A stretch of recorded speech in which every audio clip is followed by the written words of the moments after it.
Patience.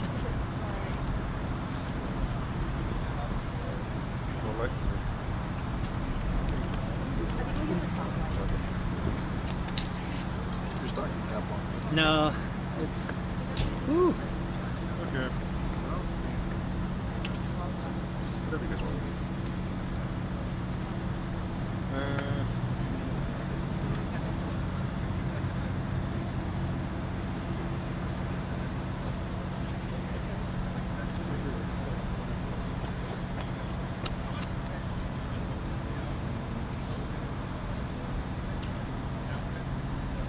Y'all let me know when you're ready.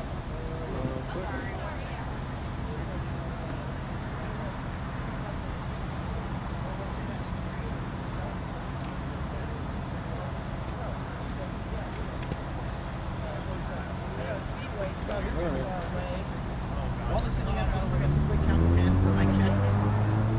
1, 2, 3, 4, 5, 6. We good? Yep. We're good.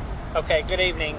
At about 3:30, 3:35 this afternoon, officers with Albuquerque Police Department were continuing our attack plan for the holidays for our Sticky Fingers retail theft impact operations at the Kohl's nearby here at Ellison.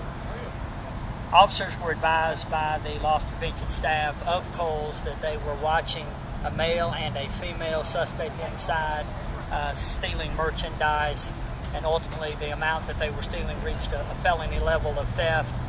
So Kohl's and APD were coordinating their response. The two suspects, the male and the female, exited through a fire door at the side of the business.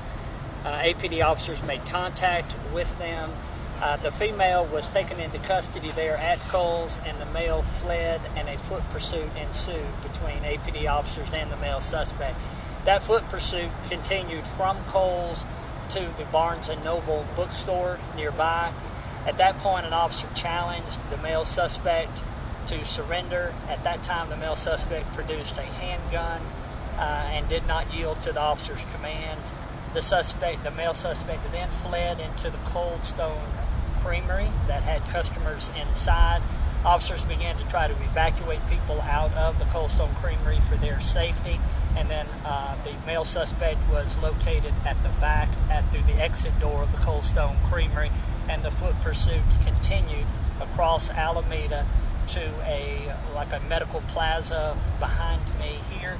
Officers made contact with the male suspect there, attempted to get him to surrender and yield to arrest. He refused to do that, and shots were fired here, and the male suspect was struck and is deceased. This goes to show that the Sticky Fingers, the retail theft operations that were undergoing, do carry great risk to the officers and to the public. This gentleman was in the store stealing merchandise, armed with a weapon, and was more than willing to produce that weapon when challenged by the police, and ultimately when the shooting occurred, also had the weapon. So it just reinforces the dangers the Albuquerque police officers are facing as they try to impact retail theft, which we know is a real challenge here in the city. The investigation's clearly ongoing. The crime scene will be being worked the rest of the evening, so there'll be more information coming at our normal briefing in the future. Do we know around what age? I believe our male suspect is in his mid-30s. It also bears noting that he has an extensive criminal history. We're still digging into that. It's pretty extensive to verify all of his criminal past, but as we know it now, it is extensive. Did he point or fire the gun at officers before officers shot at him? That is still part of the ongoing investigation. I can tell you he produced the firearm when challenged by an officer in the Barnes & Noble parking lot, and then continued to have that gun produced in his hands as the rest of the foot pursuit unfolded through Cold Stone Creamery, across the street, until where we made contact with him in the medical plaza behind me. And the gun was recovered? Was the gun recovered? There is a firearm on scene. That's part of the processing, but yes, I can't tell you the details about that weapon, but there is a weapon on the scene. And at the Cold Stone, did he kind of just run through, or was there like a confrontation like inside the Cold Stone? It's my understanding initially, and we still have to do a lot more interviewing, but that he ran through the store into the back of the store. Officers stopped briefly to try to remove any patrons inside, just so there wouldn't be a hostage situation inside the store. and then officers located him as he exited through the back door of the business. Not 100% what took place inside the store, so he ran through, a little bit of unknown to us, and then he exited through the rear of the business. And how many officers fired their weapons? That's still a part of the investigation, but we believe one officer fired a weapon, and then also a 40 millimeter less lethal munition was also fired. Before the shooting? That's a part of the investigation, but we do know that 40 millimeter was deployed, as well as deadly force with the shot being fired. Did the suspect die at the scene, or was he taken to the hospital?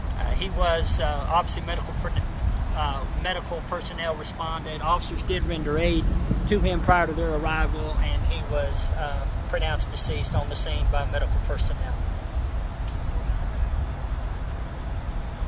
Did you have any merchandise with him from Kohl's when you were detained with his truck? Yes, it's my understanding that merchandise was left at the scene with the female when she was taken into custody, and I believe the male just abandoned it there at the scene prior to beginning his foot pursuit. And you said the female surrendered right away. She didn't produce. She was not a part of the chase at all. She was, as I understand it, she was taken into custody outside the fire exit there at Kohl's when officers challenged her. Will this have any effect on the holiday tack plan? Will it, is there any kind of considerations about changes to the way it's being done or anything? No, obviously we're dealing with people that carry weapons, but we're not going to be deterred from trying to have a significant impact on retail thefts, especially during the holiday season. Yeah. It obviously causes officers pause when they're thinking about the suspects that they're dealing with as very likely to have a weapon. But no, we're going to continue with full force to have that positive impact. Just for our editing, can you say and spell your name first, please? My name is Mike Smathers, Smathers, and I'm one of the deputy chiefs and acting chief now because Chief Medina is out of town. Okay, thank you. Thank you.